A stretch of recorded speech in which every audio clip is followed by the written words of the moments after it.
अस्सलाम नाज़रीन, YouTube channel पर एक दफ़ा फिर आपको खुशामदीद। 15 जनवरी से लेकर 18 जनवरी यानी 3 दिन गुजर चुके। 15, 16, 17, 18 चौथा दिन है। लेकिन कराची के बल्दियाती इंतखाबात जो खबरों की हेडलाइंस हैं उसमें आज भी शामिल है। वजह क्या है? वजह यह है कि कराची में होने वाली बदतरीन धांधली, बड़ी मुनज़्ज़म धांधली, और उस मुनज़्ज़म धांधली के नतीजे में पीपल्स पार्टी की पहली पोजीशन, जो कि नाकाबिल कबूल है जमात इस्लामी के लिए और पीटीआई के लिए डेफिनेटली नहीं है। अब आज जो है मैं जब आपसे ये बात कर रही हूँ तो मैं हम एक जरा नए एंगल से कराची में होने वाले जो बल्दियाती इंतखाबात हैं उनका एक रिव्यू करते हैं। हासिल हुसूल क्या हुआ है जमात इस्लामी। अच्छा, अब हम अगर पीपल्स पार्टी, जिसका कोई सोच भी नहीं सकता था कि वो कराची से जीतेगी, सिवाय उनके और किसी को यकीन नहीं था, तो आप तस्वुर करें कि इस सब पीपल्स पार्टी खबरों में कौन है। पीपल्स पार्टी खबरों में है, लेकिन नेगेटिव खबरों में है कि सबको पता है पीपल्स पार्टी कराची से नहीं जीत सकती। पीपल्स पार्टी ने ऐसा कुछ नहीं किया। कराची में मैंने 85 रोड शोज किए हैं। कराची की सड़कों से मैं बीइंग कराचीआइट, मैं कराची की मिजाज से भी वाकिफ हूँ। कराची में पीपल्स पार्टी का नाम लेवा कोई नहीं है, लेकिन उसके बावजूद पीपल्स पार्टी को पहले नंबर पे वोट दे दिए जाते हैं। तो ये एक बहुत बड़ी मिस्ट्री है और शायद हम कहने को होगी, अंदरूनी खाना तो हमें पता है मामला क्या है। लेकिन बहरहाल पीटीआई यहाँ पर एक्सपोज हुई है, पीपल्स पार्टी यहाँ पर एक्सपोज हुई है। फिर मैं आ जाती हूँ जमात इस्लामी को लेकर। जमात इस्लामी इस खबरों में है। जमात इस्लामी बज़ाहिर तो वो दूसरे नंबर पर है जीत के एतबार से, लेकिन लोगों का एक तो इलेक्शन में जो बल्दियाती इंतखाबात का वोट पड़ा है, दूसरा उनके साथ सिंपैथी वोट हो गया है। आप ये देखिए कि सिंपैथी वोट है, आज वो धरने में है, लोग उसको सपोर्ट कर रहे हैं, कल भी लोग उसको सपोर्ट कर रहे थे। और मुझे ये कहने में कोई यार नहीं है कि हाफिज नईमुर रहमान साहब ने जमात से कहीं ऊपर जाकर अपनी पोजीशन खुद यहाँ पर बनाई है, अपनी अनथक मेहनत से, कराची का मुकदमा दिन और रात लड़के। उसके बाद आ जाते हैं पीटीआई। अब पीटीआई के बारे में मसला यह है कि पीटीआई का जितनी भी कैंपेन होती है उसमें 60-70% वो होती है सोशल मीडिया की। अब सोशल मीडिया में एक हाइप थी, जो कराची के डायनेमिक्स से वाकिफ हैं वो ये जानते हैं कि ग्राउंड में पीटीआई उस तरह से हमें नजर नहीं आती। मैं तो हमेशा ये बात कहती हूँ कि पीटीआई जो है वहां की मिडिल क्लास से, वहां के वोटर से, अपने वोटर से डिस्कनेक्टेड है और वजह वहां की धड़ाबंदी है। तो बहरहाल इस सूरत हाल ये है कि पीटीआई भी सड़कों पर है, लेकिन लोग ये बात कर रहे हैं कि पीटीआई के साथ नाइंसाफी हुई है, और ये बात पहले से हो रही थी। पूरा एक माहौल बनाया गया था, एमक्यूएम के धड़ों को मिलाया गया था और ये सारी चीजें हुई थी। जरा एमक्यूएम की जो मजे की कहानी है वो मैं भी आपको बाद में बताती हूँ। जमात इस्लामी सड़कों पर, सिंपैथी वोट भी जमात इस्लामी के साथ। पीटीआई नहीं सही परफॉर्म कर सकी थी, उसको सही से सीट्स नहीं मिली, उसके खिलाफ माहौल भी बना दिया गया था। पीपल्स पार्टी खबरों में, लेकिन नेगेटिविटी के साथ। पीपल्स पार्टी की कहानी जरा देखिए और जरा इसकी चलाकियां देखिए। वजीर आला सिंध हाफिज नईम साहब को फोन करते हैं और कहते हैं कि जी आए बैठे, जी इत्तेहाद करते हैं, मिलकर बैठे, बात करते हैं। दूसरी तरफ शर्जील इनाम मेमन साहब प्रेस कॉन्फ्रेंस करते हैं और कहते हैं कि जमात इस्लामी ने ऐसा कौन सा तीर मार लिया कि वो कराची में जीत जाए।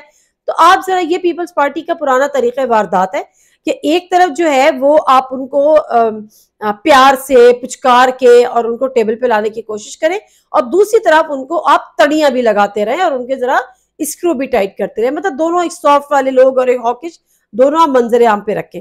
ये तो थी इन तीनों जमातों की कहानी। अब आ जाते हैं एमक्यूएम।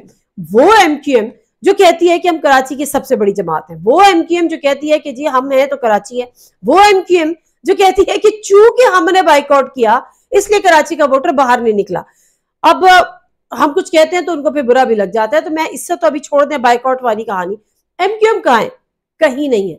शदीद परेशान है, दबाव का शिकार है, टेंशन में है। उसकी वजह क्या हुई? उसकी वजह यह हुई कि उनके साथ जो वादे किए गए थे और जो उनको तसल्लियां दी गई थी, जो उनको अच्छा अच्छा दिखाया गया था, जो उनको उम्मीदें दिलाई गई थी, वो सब ऐसे खींची हैं जैसे पाँव के नीचे से जमीन खींच ली जाती है ना। आखिरी वक्त में एमक्यूएम के साथ ये हाथ हुआ है, और एमक्यूएम ये हाथ डिजर्व भी करती है माजरत के साथ, क्योंकि एमक्यूएम जो है वो जब आपको एक चीज मिल रही होती है ना, आप तीन चीजों का लालच करते हैं। फिर एक चीज आपको कही जा रही होती है, आप स्मार्ट बन के या शाह से ज्यादा शाह के वफादार बन के उससे ज्यादा करने की कोशिश करते हैं, तो फिर आपके साथ ये होता है। आज एमक्यूएम के साथ शायद अगर मैं कहूँ कि वही हुआ है जो उन्होंने अपने कायद के साथ किया था तो गलत नहीं होगा, लेकिन बहरहाल मैं तो इस डिबेट में भी अभी जाना नहीं चाहती, लेकिन एमक्यूएम के साथ बहुत बुरा हाथ हो गया है। एमक्यूएम को कहा गया था कि आप पीटीआई के खिलाफ एक धड़े अपने आप को मजबूत कर लें और हम ये कराची दोबारा से प्लेट में रख के आपको दे देंगे और ये आपको दिलवा दिया जाएगा। बहुत हो गया जी, हमें आपकी खिदमात का, आपकी कुर्बानियों का हमें एतराफ है और हमें ये रियलाइजेशन हो गई है। तो एमक्यूएम बड़ी खुश थी और इस खुशी में उन्होंने मुस्तफ़ा कमाल साहब, एमक्यूएम पाकिस्तान ने मुस्तफ़ा कमाल साहब को भी एक्सेप्ट कर लिया, कामरान टिसोरी साहब को भी एक्सेप्ट कर लिया, फारूक सत्तार साहब को भी एक्सेप्ट कर लिया, मिलके बैठे, प्रेस कॉन्फ्रेंस भी कर डाली, मोहब्बत सच्ची के एक दूसरे से वादे भी कर डाले। लेकिन जिसने ये तमाम कुछ कराया उसके पास एक और प्लान तैयार था। वो प्लान ये था कि एमक्यूएम को बाइकॉट इस इलेक्शन से बाहर करना है। तो सूरत हाल कुछ यूं हुई कि एमक्यूएम हो गई इलेक्शन से बाहर, उसने बाइकआउट कर दिया। आज अगर कराची के हवाले से वो जो कोई नाम अगर सामने आ रहे हैं तो वो जमात इस्लामी के आ रहे हैं, वो एमक्यूएम जो कहती है कि जी हमने पहले भी खैरात में मेयरशिप दी थी, अभी भी खैरात में दी है। तो खैर इस पे भी छोड़ें, मैं कुछ कहती हूँ तो फिर जरा लोगों को बुरा भी लग जाता है, तो ये हम छोड़ देते हैं इस पे हवाले से। तो एमक्यूएम की कहानी फिलहाल जो हमें नजर आ रही है वो ये नजर आ रही है। अब बात है कि अगला आने वाला असल जो मार्का है कि अगला कराची का मेयर कौन होगा, ये बात तय हो गई है। मैं यहाँ पर आपको बताते चलूं, जो जमात इस्लामी को 2 सीट्स और मिल गई हैं, 2 उनके रिजल्ट उनके हक में और आ गए, तो यानी जमात इस्लामी की 88 सीट्स, पीपल्स पार्टी 91, पीटीआई 40। अब ये 3 पार्टीज का गेम है, एमक्यूएम इस गेम में कहीं नहीं है, कोई उसका नाम लेवा नहीं है। अब गेम ये है कि पीपल्स पार्टी के साथ जो बॉल है वो जमात इस्लामी के कोर्ट में, वो आया पीपल्स पार्टी के साथ इत्तेहाद करती है या वो पीटीआई के साथ इत्तेहाद करती है। मैं फिर ये कहूंगी और मैं फिर ये बताऊंगी कि जमात इस्लामी का झुकाव पीपल्स पार्टी की तरफ है, लेकिन ये जमात इस्लामी की सियासी मौत होगा। एक वजह तो यह है कि कराची के जो लोग हैं वो उन्होंने कभी एमक्यूएम और पीपल्स पार्टी का इत्तेहाद कबूल नहीं किया, जिसकी वजह से हमेशा एमक्यूएम को मार खानी पड़ी। तो अगर उन्होंने एमक्यूएम को माइनस करके, एमक्यूएम को हटा के जमात इस्लामी को वोट दिया है, तो फिर वो जमात इस्लामी भी अगर एमक्यूएम की रविश पे चलेगी तो फिर कराची वाले जिन्होंने जमात इस्लामी को वोट दिया है वो पीपल्स पार्टी के उस बैगेज के साथ जमात इस्लामी का इत्तेहाद किसी सूरत कबूल नहीं करेंगे। और अगर जमात इस्लामी इस खुशफहमी में है, जो कि है कि जी हम अगर चूंकि हुकूमत से मिल जाएंगे तो हम कुछ डिलीवर कर सकेंगे, ये आपकी खाम ख्याली है। हुकूमत आपको डिलीवर नहीं करने देगी। मुझे ये बताएं कि क्या आपको लगता है कि पीपल्स पार्टी हाफिज नईम साहब को मेयर बना के उनको हीरो बना देगी और अगली दफा अगर उन्होंने अभी 88 सीट्स ली हैं तो अगली दफा उनको इस जगह पर पहुंचा देगी कि वो कराची को क्लीन स्वीप कर जाए? ये आपका जहन तस्लीम करता है, ये आपकी खाम ख्याली है। और अगर खुशफहमी है तो उसको आप बहुत पहले दूर कर लीजिए। अब दूसरी तरफ आ जाती है कि आपके पास इत्तेहाद के लिए रह जाते हैं पीटीआई। अब पीटीआई और जमात इस्लामी, इनका इत्तेहाद कदरे फितरी इत्तेहाद है। एक तो एक सारे दोनों के पास सीट्स कम है, पहले भी ये इत्तेहाद कर चुके हैं, दोनों करप्शन के खिलाफ लड़ रहे हैं और करप्शन के खिलाफ लड़ते लड़ते आप एक ऐसी जमात के साथ अगर आप इत्तेहाद कर लें जो करप्शन की बादशाह है, तो फिर सोच लीजिए कि फिर आपका सियासी मुस्तकबिल क्या होगा।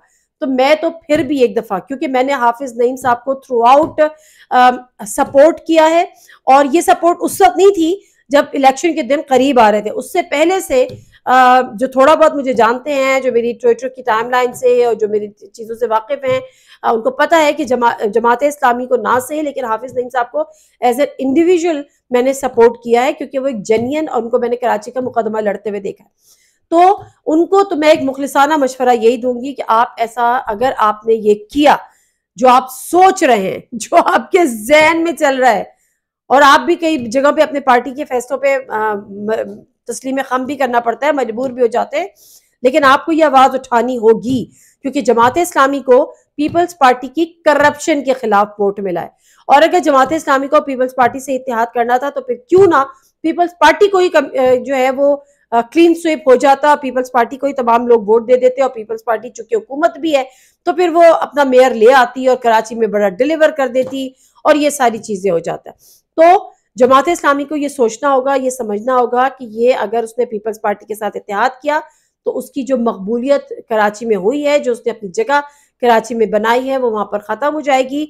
और एमक्यूएम अब ये सोच जरूर रही है उनके अंदर, ये बड़ा सीरियस एक थॉट प्रिवेल कर रहा है कि हुकूमत से अलहदगी हो। एमक्यूएम को खबरों में रहने का वैसे भी बड़ा शौक होता है, तो वो ये सोच रहे हैं कि जी हम हुकूमत से अलहदा हो किसी सूरत, या कोई ऐसी बात करें या कोई ऐसी चीज हो ताकि हमारी कोई से हो, हमारा कोई नाम लेवा हो, कम से कम हेडलाइन में हमें थोड़ी जगह तो मिलनी चाहिए।